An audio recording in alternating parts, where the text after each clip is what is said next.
Hello, hello. Welcome to this session. This is Trader Mzambezi, and this is week 7. Congratulations on taking this step and reaching this point. So, week 7, we are talking about building your trading system and journal. A trader with no journal is a surgeon with no notes. That is dangerous.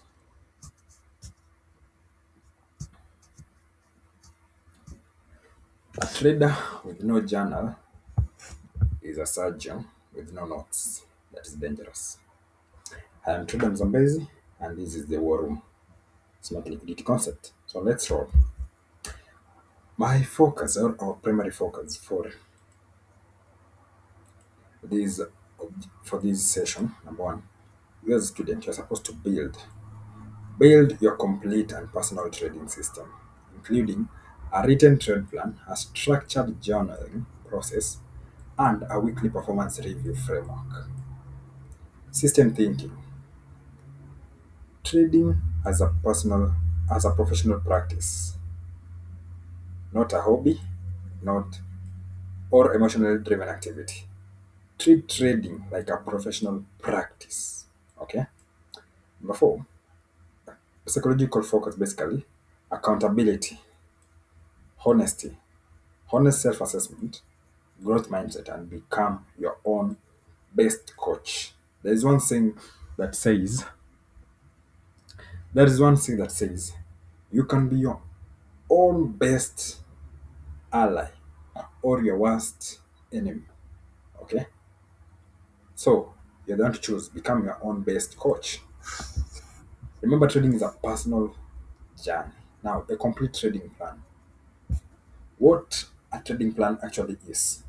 Trading plan is not a strategy. It is the complete operating manual of how you trade, covering everything from your analysis process to behavior after a loss. A complete trade plan. Now, the complete TWR trading plan includes number one, the market universe. Which pairs do you trade? My recommendation: trade 2 to 3 major pairs for intraday. Focus beats diversity at this stage. Personally, I only look at two currencies, sometimes three: Euro USD, GBP USD, and gold. Your trade plan also includes your time frame framework, your specific top down hierarchy. How do you analyze? Remember, I talked about top down analysis in week 5.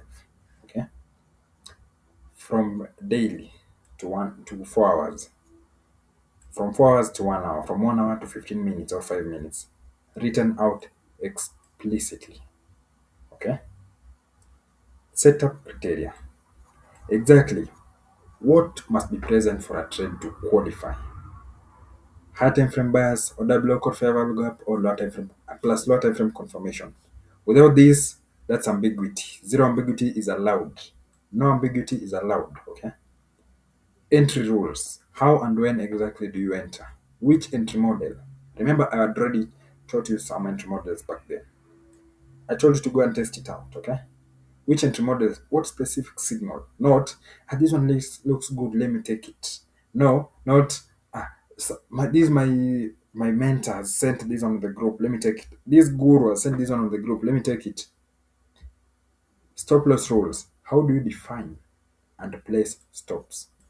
Where exactly for each entry model? This is non-negotiable commitment. The take profit rules. Target selections methodology. First trade at 1 to 2, or scaling out or full exit defined before every trade. The risk rules: risk per trade, maximum of 1% per trade, maximum loss of 3%, weekly maximum loss of 5 to 6%. These are your risk management. Now, this is, remember, we didn't say that risk management. Do you know, Shida? Problem is that most people think risk management is about stop loss placement. Risk management is not about stop loss placement. It's a system. It's a consistent system that ensures you survive. I had already talked about this in week 5 actually. Session rules. Which sessions or which hours? With which sessions do you trade? Which hours within those sessions do you actively trade? Which pairs do you trade during this session? If you cannot answer all of these, you're not ready to trade. Okay? Now, the TWR trading journal. The journal is the most important tool for skill development. It transforms experience into insights. Now, at TWR, the war room, basically TWR means the war room. The war room journal entry includes number one, date, session, and pair. Which, when, when and which pairs do you trade? London or New York? Context for everything that follows. Number two, which which pair and direction are you looking to trade? The pre-trade, which pair and direction are you looking to trade? Okay. What and which way? Pre-trade screenshot. Chart states before. Now, chart state before the entry. Screenshot it, annotate to the analysis. This is the evidence of your process. Mark out, annotate. In this trade, I saw a sweep of liquidity. In this trade, I saw a break of structure. Annotate everything. Okay. Setup analysis. Ensure you have your analysis from high time frame setup, high time frame buyers setup zone, entry model used, conferences present. Written in 3 to 4 setup sentences maximum. Okay, don't make it so to me, give for nothing. Entry, stop, and target. Exact price level for all three, not approximation. Exact levels decided before entry. Okay. The risk used, the percentage of your account that you risk on the trade. The lot size used, position size, calculation shown. Okay. Post trade screenshot. What happened? What actually happened? The full outcome visible on the charts. Next, process grade. Grade your process. How well did you follow your plan? This is the most important number in your journal, more than P&L. How well did you perform? Emotional notes. What did you feel? What did you do well? What would you do differently? 3 to 5 honest sentences. Remember, you're being your best coach. Okay? Weekly performance metrics or weekly performance review. Your growth engine every Sunday or at the end of the trading week, be it a Friday evening, Saturday, or Sunday. End of week, have a structured diagnostic audit, not just counting pips, but understanding your performance deeply enough to improve it. This is a single habit that separates traders who improve from traders who plateau. The quantitative metrics, total trades, win rate, know your numbers basically.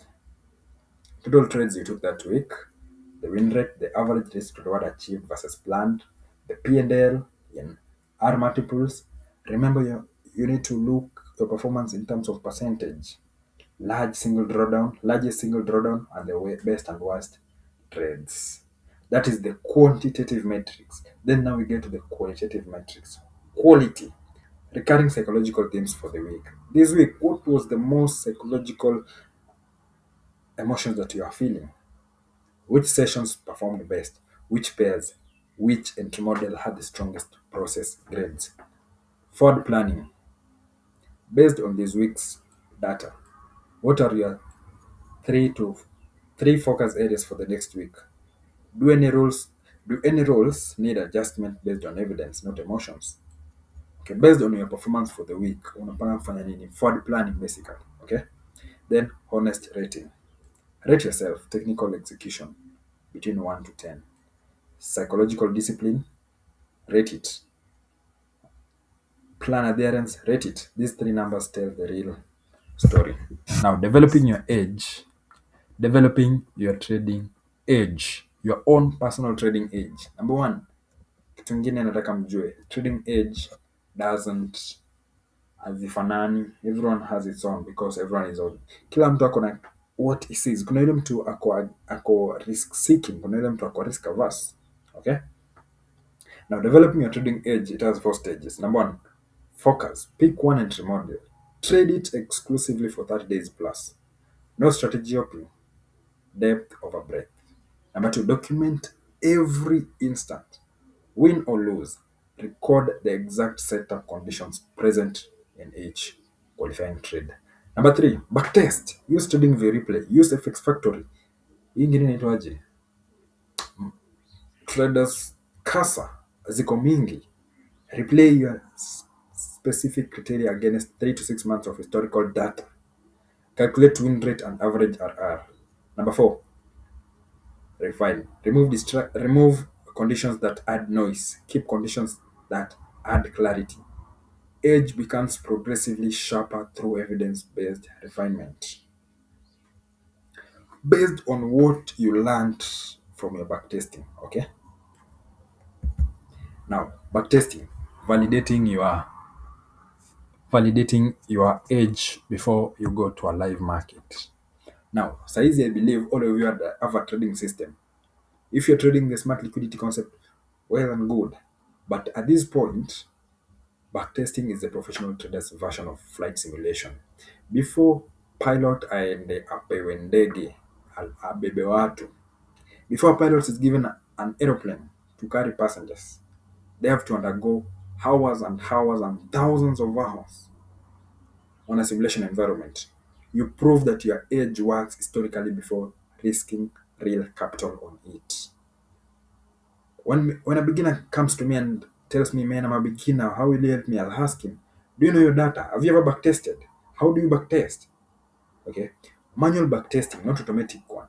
Automated one is the preferred at this stage. Build pattern recognition, qualitative judgment simultaneously. Here it builds pattern recognition and qualitative judgment simultaneously. Itafika wakati hiki inakuwa intuitive. You just, you can smell it, man. You can smell an entry. How to backtest? Go to Trading View Replay. Okay. Let's say go to my FX book, FX Replay. Okay. FX Replay. It's free. If you can't pay for Trading View, go for FX Replay or Traders Casa.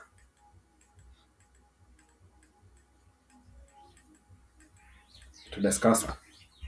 Scroll back 3 to 6 months. Apply your setups criteria at each historical opportunity. Record entries, stops, and target plus outcome. Okay. What to measure? Measure your win rate. What was your win rate? What was the average risk to reward that achieved maximum consecutive losses, drawdown tolerable, best and worst performing sessions and pairs? The sample size matrix. Minimum 50 setups before drawing conclusions. Under 50 trades, results are statistically unreliable or they're noise. So 50 trades plus, okay? Have an honesty discipline. Do not adjust your criteria as you backtest to make the results look better. Test the criteria as written. Post hoc fitting, this is just useless data. Now, let me take you to how a professional trading day routine looks like. Your routine is the edge. Your routine is the edge. Professional trading performance is built through consistently excellent preparation, not through occasional moments of brilliance. Consistency or consistently excellent preparation. Now ensure that you have a pre-session routine. Pre-session, before the session open, check economic calendar. Perform a top-down analysis. Identify potential setups. Write trade plan for any qualifying setup found. When the session open your platform. Review your plan. Set alerts at key level. Do not enter trades in the first 5 to 15 minutes of the session. Open. Unless it's a sniper setup form. Okay? Active trading window. London. Remember this time I told you if you are within Africa, within Kenya mostly, add 2 hours. Between 10 a.m. to 12:30 p.m. That's London. New York is between 3 p.m. to 5 p.m. East African time. Only trade within these windows. Platform closed outside them. After the session, post session, close open positions or manage according to plan. Journal all the trades taken, emotional check-in, and rate your session on process. End of day, brief market review. What did you learn today? Any setup you missed that you should have taken, any setup you took that you shouldn't have. Weekly review, Sundays or end of week, full weekly performance review using the TWR template, forward planning or for the coming week, rule reviews and commitment renewal. Now, I have a Notion template that you get from me. Just DM me in Telegram at Trader Mzambezi. Tell me that you've reached week 7 and you're asking if I can send you your the Notion template, the Traders Notion template. Okay, the TWR template is the best actually because it's manual, it's existing, but it's the one for before you automate. Before uamue kuendea, actually you can automate when the Tradzella is also best. It's also because how you it's automated. It generates your trades automatically. But Notion is manual, but it's one of the best. You'll see improvement. Keep a journal. Read it regularly. If you're honest, you'll notice patterns you cannot see in the moment. And those patterns contains everything you need to know to improve. Now, session breakdowns. Building habits, routines, and designs. Journaling setup, weekly assessment, backtesting fundamentals, trading plan workshop. Common mistakes. Having a trade plan in your head but not written down. If it's not written, it doesn't exist as a rule. It's written as an intention. Intention bent under emotional pressure. Written rules do not.